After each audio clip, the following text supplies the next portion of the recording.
আরে ইয়ার এত রৌদ্রের মধ্যে ভাই টোটো ঠেলে ঠেলে যাচ্ছ যে,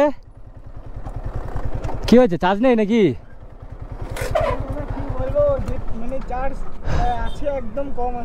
ও ও তোমরা স্কুলে গেছিলে? হ্যাঁ তাই তো দেখছি।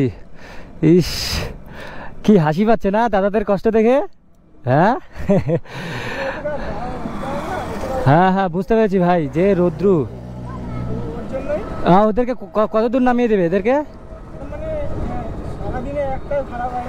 আরে ভাই না না না, দেখো আমি এসেছি এখন, তুমি নিশ্চিন্তে থাকো। কজন আছে? 1 2 3 4 5 6 জন, 7 জন। পার হেড কত করে ভাড়া নাও? 20 টাকা করে, মানে 7 দুগুনি 14, 140 টাকা। মানে গ্রামের বাড়িতে 200-250 টাকা একদিনের হাজিরা, মানে একজনের অনেক। তো তোমার কাছে তো এটা অনেক বিশাল ব্যাপার ভাই। কেন চার্জ দাওনি নাকি সকালে? ও তেরি, ঠিক আছে ভাই, দাও এক কাজ করি। তোমরা তোমরা কোন স্কুলে পড়ো? গাজল ভাই স্কুলে? বাহ, কোন ক্লাসে পড়ো সবাই? 7 8 আর? আচ্ছা সবাই 7 8 এর মধ্যেই। বাহ, সবার বাড়ি কোথায়? 18 নম্বর টাকিমারি। বাপ রে, অনেক দূর দূর তো। তোমার তো আবার তাহলে তোমার সেই টাকিমারি 18 নম্বরও নামবে, মানে চার্জ একদমই নেই নাকি কিছুটা আছে?